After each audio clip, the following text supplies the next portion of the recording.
आराध्य देव के चरण में वंदन। आदरणीय समनी जी, उपस्थित भाई तथा बहन, 10वें कालिक सूत्र का हमारा वाचन चल रहा है। इसके अंतर्गत हमारे 7 चैप्टर कंप्लीट हो गए हैं।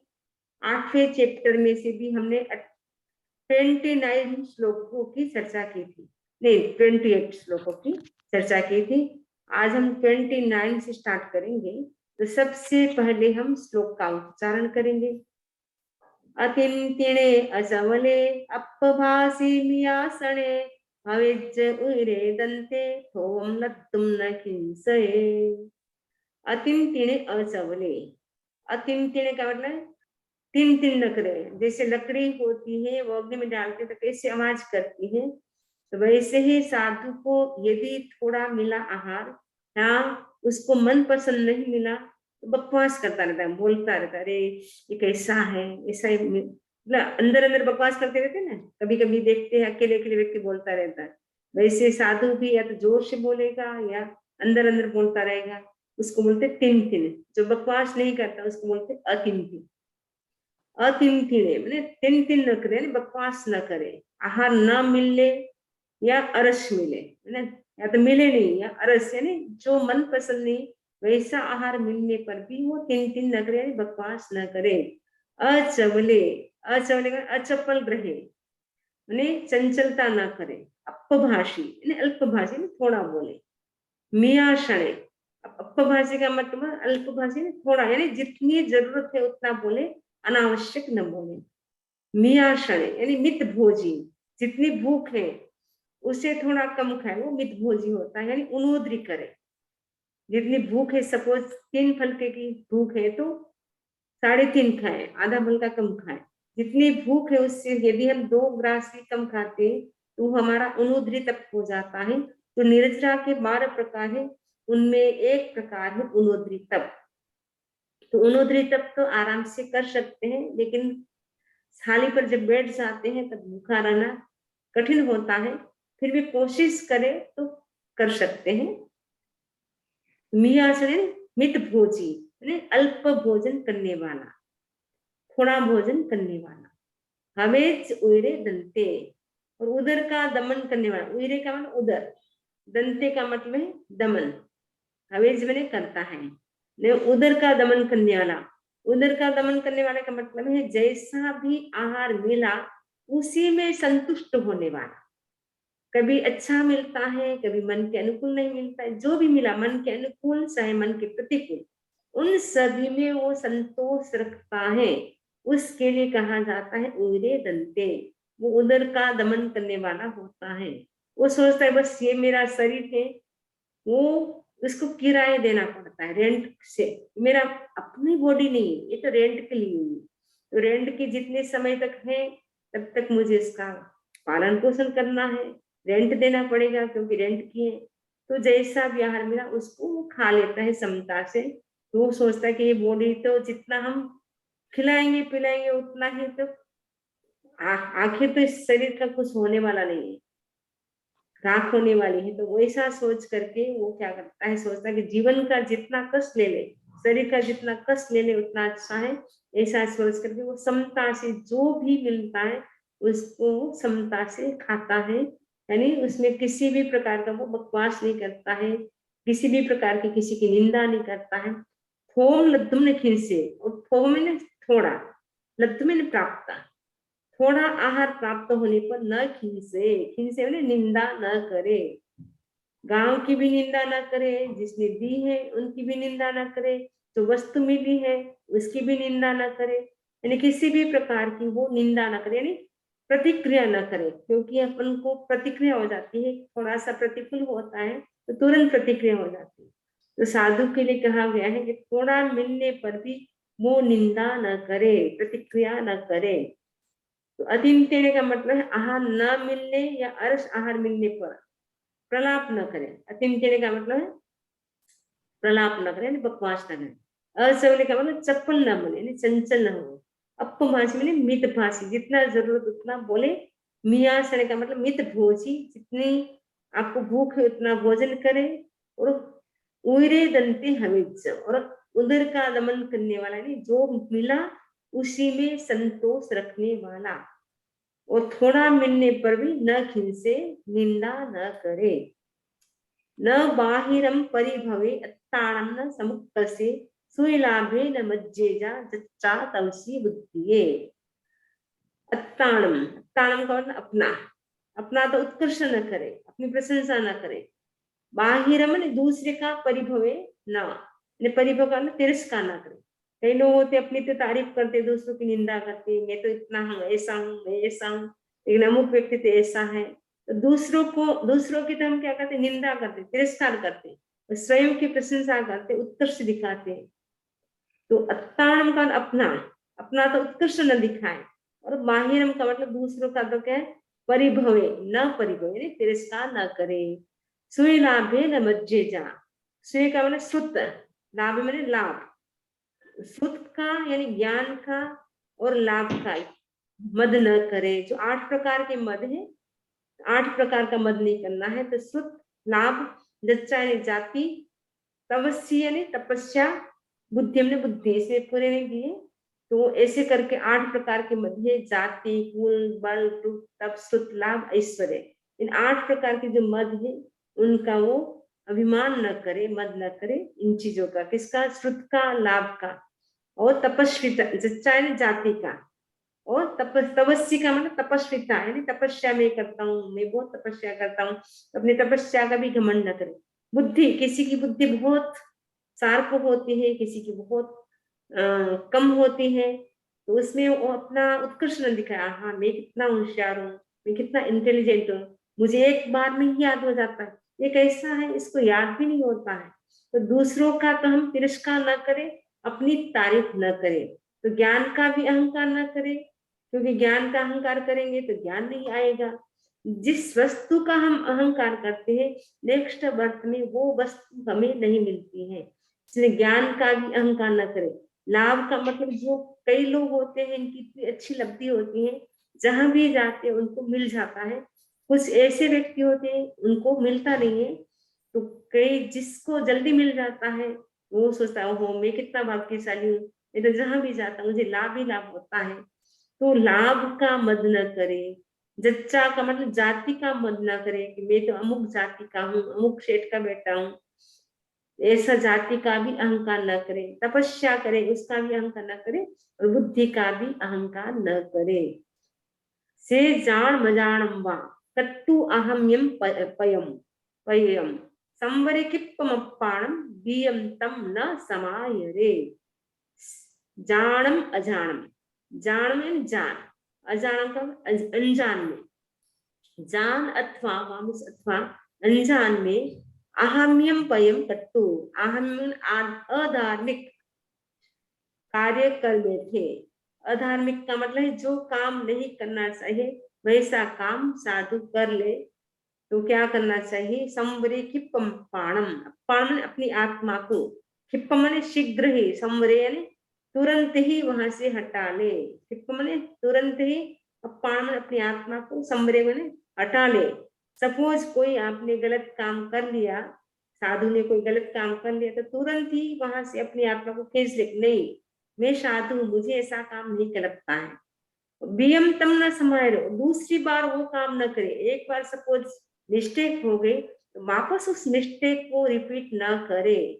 तो वैसे ही श्रावक भी सोच सकता है कि कोई मिस्टेक होगी तो उस मिस्टेक को वापस न दोहराए, यानी भविष्य में हम वैसी मिस्टेक नहीं करेंगे। जान अनजान में जो भी हमारे से हो जाती है, लेकिन हो गई तो अब वापस उसको रिपीट नहीं करेंगे। तो हम भी संकल्प कर सकते हैं। अनायारम परकम्म मे गुहे न निन्नवे, सुयसया वीर भावे असंसक्ते जीविये। अनायारम, अनाचार का, परकमन पराक्रम, अनाचार का सेवन कर उससे न छिपाए। परक्रम का मतलब सेवन कर, अनाचार का यानी अनाचार का मतलब एक प्रकार का दोष होता है, यानी जो करने योग्य नहीं है। सपोज रात्रि में भोजन नहीं करना है साधु को, यदि वो रात्रि में भोजन करता है, रात्रि का मतलब है सनसेट हो रहा है, लास्ट तक बस होने वाला है, फिर भी वो पानी पीता है या कोई चीज खाता है, तो वो क्या है, एक प्रकार का अनाचार हो जाता है। तो साधु को दोष नहीं लगाना होता है। तो अनाचार का सेवन न करे। नेव गुहे, सपोज कर लिया सेवन दोषों का, तो न नेव गुहे, उसको छिपाए नहीं, न निन्नवे, उसको अस्वीकार भी न करे, एक्सेप्ट कर ले कि हाँ मेरे से मिस्टेक होगी, आज मेरे से ये दोष लग गया है। तो जो भी दोष लग जाए उनको क्या करे, छिपाए नहीं और इसको अस्वीकार भी न करे। तो जो भी दोष लगता है तो क्या करना चाहिए, गुरु के समक्ष जा करके अपने सारे दोष बताए कि गुरुदेव मेरे से ये दोष लग गए हैं, इनकी मुझे आलोचना दो। लेकिन कई ऐसे होते हैं जो मायावी होते हैं, वो क्या करते हैं, गुरु को पहले प्रसन्न करते हैं, सोचे कि गुरुदेव प्रसन्न हो जाएंगे तो हमें प्रायश्चित कम मिलेगा, वो ऐसे भी करते हैं। और जो सरल व्यक्ति होता है वही प्रायश्चित कर सकता है, आलोचना कर सकता है। जो मायावी होता है वो प्रायश्चित नहीं कर पाएगा। अगर प्रायश्चित भी करेगा तो क्या करेगा, बड़ा दोष सेवन किया है, बड़ी मिस्टेक होगी, फिर भी उसको छोटी सी बता करके बताएगा, छोटी सी बना करके बताएगा, नहीं बुद्धि बस इतना सा लग गया है, मतलब अपना बड़ा दोष लग गया, बड़ा पाप लग गया, बड़ी मिस्टेक हो गई, उसको भी वो छोटा बना करके बताएगा, पूरा वो प्रायश्चित नहीं लेता है। तो वो क्या है, और अधिक पाप का भागी बन जाता है। यानी सदमस्त है, जब तक हम केवली नहीं बनते हैं तब तक भूल होना मिस्टेक होना स्वाभाविक है। लेकिन जो हो जाए उसका हम क्या करें, प्रायश्चित ले। जान में अनजान में जो भी दोष हो जाए, जो भी हम दोषों का सेवन करते हैं, जो भी मिस्टेक हो जाए, उनको हमें सरलता से, जैसे बालक होता है ऐसे सरलता से सारी बातें बता देता है, वैसे ही हमें भी एकदम जब आलोचना करे गुरुदेव के सामने, उस समय एकदम बालक जैसे सरल हो करके एक एक दोषों को याद करके बताए, गुरुदेव ऐसा लग गया, ऐसा दोष हो गया, गुरुदेव ऐसा हो गया। जो भी दोष लग जाए जान अनजाने, उनका क्या करें, नमस्कार स्वामी जी, प्रायश्चित करें। अरे बस ठीक है, आप कैसे हो? आवाज नहीं आ रही? टीचर बना रहे हो? कौन से? आ रही है क्लास चल रहा है मैडम, अभी बाद में बात कीजिए, क्लास चल रहा है। समझ जी आवाज आ रही है, कंटिन्यू कीजिए। ओके, अच्छा ओके। हाँ, सुई से आवेर भावे असंसक्ति इंद्रिये। हाँ, सुई का मतलब ओके, पवित्र, सया का मतलब सदा। आपने लास्ट में बोला, हाँ ओके, मैं कर लेती हूँ। सुई से लता आंटी आप म्यूट करेंगे क्या?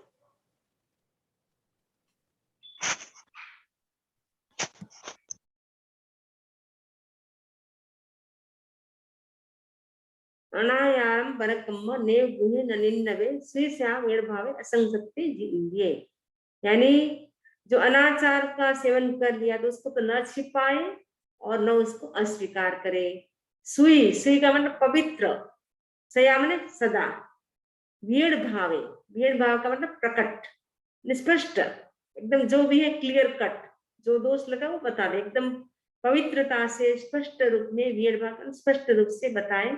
असंसत्य जिंदगी, और असंसत्य ने अनासक्त और जितेंद्रिय रहे, किसी भी व्यक्ति वस्तु के प्रति आसक्त न बने, और जितेंद्रिय का मतलब अपनी जो पांचों इंद्रिय है, मन है, उनको क्या करे, कंट्रोल में रखे। अमोहम वयं गुज्जा आय महपणो तम परिगिज्जवायाय कम्मुना उवाये। अमोहम वयं गुज्जा आयरिस महपणो, जो आचार्य का जो वचन है, वर्ण वचन, आयरिस आचार्य का, वर्ण वचन को, अमोह मन सफल करे। आचार्य ने जो कह दिया उनको ऐसे नहीं, गुरुदेव आप तो सही नहीं बोल रहे हैं, हम बोल रहे वो सही है। गुरुदेव ने जो कह दिया उनके वचन पर इतनी श्रद्धा रखे और उनको एक्सेप्ट करके, नहीं गुरुदेव आपने जो कहा वो ठीक है, हमारे से भूल हो गई है। तो आयरिश आचार्य के वचन को तो अमोहम गुज्जा, अमोहम का मतलब सफल करे, गुज्जा ने करे। महपणो, महपण ने महान, महान मुनि क्या करता है, आचार्य के वचन को वो सफल करता है। तम परिगिज्जवाया, और आचार्य जो कहे उसको परिगिज्ज यानी ग्रहण करे, किससे, वाया वाणी से उसे ग्रहण करे। कम्मुना उभाए, और कर्म से उसका आचरण करे। गुरुदेव ने जो कहा, आचार्य ने जो कहा, उसको तो वाणी से तो ग्रहण करे, तेज गुरुदेव ऐसा करने का भाव है, कर्म से भी अप्लाई करे। ऐसा नहीं बोल तो दिया लेकिन पीछे से कुछ नहीं किया, ऐसा नहीं, जो कहा वैसा ही करना, इसमें छल कपट नहीं करना होता है। तो आचार्य महत्वपूर्ण महान मुनि होते हैं, वो क्या करे, आचार्य के वचन को अमोहम पुज्जा, आचार्य के वचन को सफल करे। तम परिगिज्जन, तम का आचार्य ने जो कहा उसको क्या करे, वायाय, वाणी से परिगिज्ज ग्रहण करे। कम्मुणा ने कर्म से, उवाय उसका आचरण करे, उपादेय आचरण करे। अधुवम जीवम नच्चा सिद्धि मग्गम याणिया नियतेज भोगेसु आम परि में पणो। जीव मन जीवन को, अध्रुव जीवन कैसा अपना अध्रुव है ना, स्थिर नहीं है, टेम्पररी है, कभी भी वो जा सकता है, किसी भी क्षण जा सकता है। इसीलिए आचार्य सूत्र में कहा है, नत्थि कालस आगमो, मृत्यु के आने का समय कोई भी फिक्स नहीं है, वो कभी भी किसी भी समय किसी भी रूप में आ सकती है। तो जीवन तो कैसा है, अध्रुव है, अस्थिर है, क्षण भंगुर है, नश्वर है। और आयुष्य हमारा क्या है, परिमित है। आयु परिमीय, आयु यानी आयुष्य, परिमीय मैंने परिमित है ना, आयुष्य हमारा बहुत लिमिट है, लिमिट में है। क्योंकि पहले के जमाने जैसे हमारा लाखों करोड़ों वर्ष आयुष्य नहीं है। मरुदेवी माता का जैसे 1 करोड़ पूर्व वर्ष का था, भगवान ऋषभ का 84 लाख वर्ष का था। जो योगिक होते उनका 3 पल्योपम होता है, पहले आर्य के, फिर दूसरे आर्य के योगिक के 2 पल्योपम होता है। उनका आयुष्य इतना लंबा लंबा होता था। अब देवता के भी कितना ना आयुष्य लंबा होता है, नारकी के भी लंबा होता है, लेकिन नारकी का कोई काम का नहीं है, वहां तो भयंकर कष्ट होता है। तो देवता का आयुष्य भी इतना लंबा होता है। मनुष्य का भी अवसर पीढ़ी के स्टार्टिंग में बहुत लंबा था, लेकिन वर्तमान समय में हम जो जी रहे वो पंचम काल है। इस पंचम काल में 100-125 वर्ष हाइस्ट होता है। कोई कोई रेयर कोई होगा जो जिसके आयुष्य और लंबा भी हो सकता है, 200-300 भी जी सकता है, लेकिन वो बहुत एक्सेप्शन होता है। कोई कम, बहुत कम लोग होते हैं ऐसे, लेकिन प्राय 100 साल जीने वाले भी कम होते हैं। 70, 80, 90 के आसपास तो प्राय प्राय चले जाते हैं। तो हमारा आयुष्य भी क्या है, परिमित है, सीमित है। इसीलिए और जीवन कैसा अध्रुव है ऐसा जान करके, अच्छा मतलब जीवन को अध्रुव जान करके, सिद्धि मग्गम ज्ञानिया, सिद्धि मार्ग को, ज्ञानिया ने जानकर। तो सिद्धि मार्ग यानी मोक्ष का मार्ग क्या है, तो मोक्ष का मार्ग है सम्यक दर्शन, सम्यक ज्ञान, सम्यक चारित्र और सम्यक तप। उनको जान करके विनियतेज भोगेसु, भोगों से अपने आप को विनिवर्तित यानी निवृत्त करे, यानी जो 5 इंद्रियों के जो भोग है उनसे अपने आप को दूर रखे। जितना संयम का जीवन जी सके, तप का जीवन जी सके, उतनी कोशिश करे। क्यों, क्योंकि आयुष्य हमारा लिमिट है, जीवन हमारा नश्वर है। कभी भी जैसे कच्ची मिट्टी होती, कच्ची मिट्टी का घड़ा वो कभी भी फूट सकता है, वैसे ही हमारा जो शरीर है वो भी एक प्रकार का कच्ची मिट्टी का घड़ा है, कभी भी किसी भी क्षण भी वो ढह सकता है, जा सकता है। तो जीवन को अध्रुव जान करके और सिद्धि मग्गम व्याण्य, सिद्धि मार्ग को व्याण्य, सिद्धि मार्ग को व्याण्य का मतलब जानकर। सिद्धि मार्ग तो आपको समझ में आ गया। आचार्य उमास्वती ने कहा सम्यक दर्शन ज्ञान चारित्राणि मोक्ष मार्ग। मोक्ष के 3 मार्ग है, सम्यक दर्शन, सम्यक ज्ञान, सम्यक चारित्र।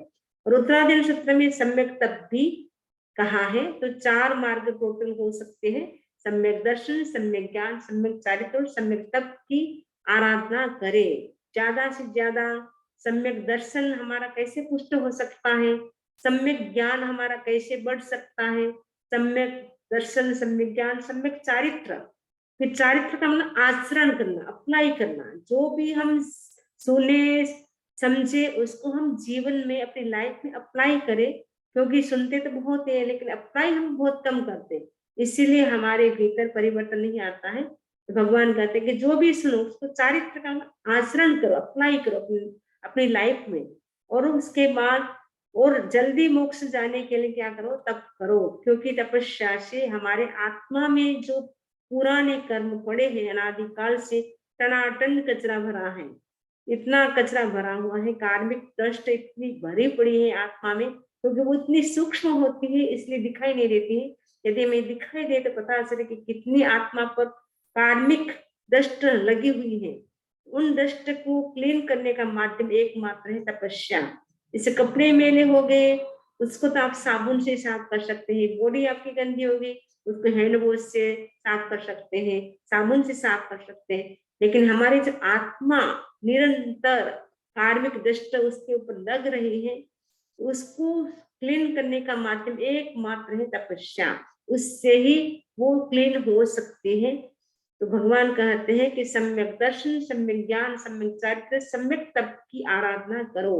विनियत्तेद भोगेषु, और भोगों से अपने आप को दूर रखो। जो पांचों इंद्रियों मन के जो भोग है उनको अपने आप से हटाओ, दूर रखो, जिससे हमारा आत्मा का कल्याण जल्दी होगा। बलम थामम चितेहाय श्रद्धा मारो मक्कणो खेतम कालम च विन्नाय तह पाणम निजुंजे। बलम थामम च, बल यानी अपना, अपनी एनर्जी, अपनी शक्ति को देखे कि मैं क्या कर सकती हूँ। थामम यानी बल, थामम का मतलब पराक्रम, अपना पराक्रम देखे कि मैं किसमें पराक्रम कर सकती हूँ, किसमें मैं ज्यादा काम कर सकती हूँ। वह देखे। श्रद्धा ने श्रद्धा, आरोग्य ने आरोग्य, अपना सब देखे कि मेरे में श्रद्धा कितनी है, मेरा आरोग्य कैसा है, मेरी शक्ति कितनी, मेरा पराक्रम कितना है। और क्षेत्र काल को जान करके तह पाणम निजुंजे, अपनी आत्मा को नियोजित करे। मतलब जो भी आपको करना है, स्वाध्याय करना है, तप करना है, जो भी करना है, तो पहले क्या देखना चाहिए, अपना बल देखना चाहिए कि मेरे में कितनी ताकत है, मैं कितना स्वाध्याय कर सकता हूँ, मैं कितने तप कर सकता हूँ, कितने उपवास एकादशी जो भी है मैं कितना कर सकता हूँ। तो उसका पराक्रम करे, उसमें शक्ति अपनी लगा देखो। फिर एकदम श्रद्धा और आरोग्य, अपने आरोग्य को भी देखे कि मेरा आरोग्य कैसा है। यदि बॉडी हमारे स्वस्थ है तब तो हम तपस्या कर सकते हैं, स्वाध्याय कर सकते हैं। यदि बॉडी ही साथ न दे तो हम नहीं कर सकते। तो सब कुछ देखना होता है, उसके साथ साथ क्षेत्र भी देखना होता है। कुछ क्षेत्र अनुकूल होते हैं, तपस्या के अनुकूल होते हैं, तो वहाँ अच्छी तपस्या होती है। कुछ क्षेत्र होते हैं वो प्रतिकूल होते हैं, जैसे राजस्थान में इतनी धूप पड़ती है, गर्मी में वहाँ तपस्या करना संभव नहीं। लेकिन ये अमेरिका में कर सकते हैं, क्योंकि यहाँ इतनी धूप नहीं होती है, तो आराम से तपस्या कर सकते हैं। तो ये क्षेत्र काल का भी प्रभाव होता है, ये कौन से क्षेत्र में, कौन से काल में, यानी चातुर्मास का टाइम होता है वो सर्वश्रेष्ठ होता है तपस्या के लायक, क्योंकि उस समय बारिश होती है। तो बारिश होने से मौसम जो वेदर होता है वो कोल्ड होता है, अच्छा होता है, न ठंडा न गर्म, यानी बराबर होता है, बैलेंस में होता है। तो उस समय तपस्या अच्छी कर सकते हैं। इसलिए ज्यादा से ज्यादा लोग चातुर्मास के समय तप करने की कोशिश करते हैं। कई लोग तो ऐसे भी होते हैं, सावन भादवा जब आता है तो 2 महीने तक कंटिन्यू एकांतर तप करते हैं, यानी एक दिन उपवास करते हैं, एक दिन पारणा करते हैं। वो सब कब होगा, इस सब हमें देखना पड़ेगा कि हमारे में शक्ति कितनी है, हमारा आरोग्य कैसा है। सब कुछ हम देखने के बाद हम क्या करें, अपनी आत्मा को उसके अनुसार तप में लगाए। उन्हें देखना पड़ेगा, अपना चेक करना पड़ेगा कि हमारे में क्या, हम क्या कर सकते हैं। इस मनुष्य जीवन हमें मिला है, हम क्या कर सकते, इसका हम बेनिफिट कैसे ले सकते हैं, उसके लिए वो सारा चिंतन मनन करे। उसके बाद वो अपने आप को उस दिशा में आगे बढ़ाने की कोशिश करे, तो वो जरूर अपनी जो दिशा वो चुनेगा उस दिशा में वो आगे बढ़ सकता है। लेकिन हम चुनेंगे नहीं, कोई गोल ही सेट नहीं करेंगे तो हम कैसे अपने गोल तक पहुंच सकते हैं। इसलिए सबसे पहले अपना गोल सेट करना जरूरी है कि हमें कहाँ जाना है, हम इस जीवन में कितना अचीव कर सकते हैं। तो वो उसके लिए हमें क्या करना पड़ेगा, सबसे पहले गोल सेट करना पड़ेगा कि हम कितना स्वाध्याय कर सकते हैं रोज का, कितनी हम तपस्या कर सकते हैं रोज, और नहीं कर सकते तो नवकाश तो आराम से कर ही सकते हैं। रात्रि भोजन का तो हम त्याग कर ही सकते हैं। सपोज आप बोलेंगे हम तो जॉब से लेट आते हैं, तो कोई बात नहीं, उसके बाद तो कर ही सकते हैं। खाना खा के बाद में तो खाना नहीं है, तो बाद में कर सकते हैं। जितना जैसे भी आप कर सके तो कोशिश करना कि ज्यादा से ज्यादा कितना हम तब कर सकते हैं, कितना स्वाध्याय, जप, कितनी सारी चीजें हैं जिसमें आराम से हम खाते पीते भी कर सकते हैं। तो हमें अपनी शक्ति को, आरोग्य को देख करके द्रव्य क्षेत्र काल भाव के अनुसार हमें अपने आप को नियोजित करना है। तो अब हमारा टाइम तो पूरा हो रहा है, 34 श्लोक कंप्लीट हो गए। इससे संबंधित किसी को कोई प्रश्न हो तो पूछ सकते हैं। वंदा में पहले मांगलिक सुना देंगे। हाँ, चत्तारि मंगलम अर्हंता मंगलम सिद्धा मंगलम साहु मंगलम केवले पनतो धम्मो मंगलम चत्तारि लोकमा अर्हंता लोकमा सिद्धा लोकमा साहु लोकमा केवले पनतो धम्मो लोकमा चत्तारि शरणं कवचामि अर्हन्ते शरणं कवचामि सिद्धे शरणं कवचामि साहु शरणं कवचामि केवले पनतं धम्मं शरणं कवचामि विघ्नहरण मंगलकरण स्वाम भिक्षुनो नाम गुण औलख समरण किया सरे चिंत्या काम सरे चिंत्या। इच्छा में दुख वंदा में नहीं Nami Sami Samriji. अच्छा है। जिसको question Nami Namam Sami Samiji, Kurtagiyos में समझ। जी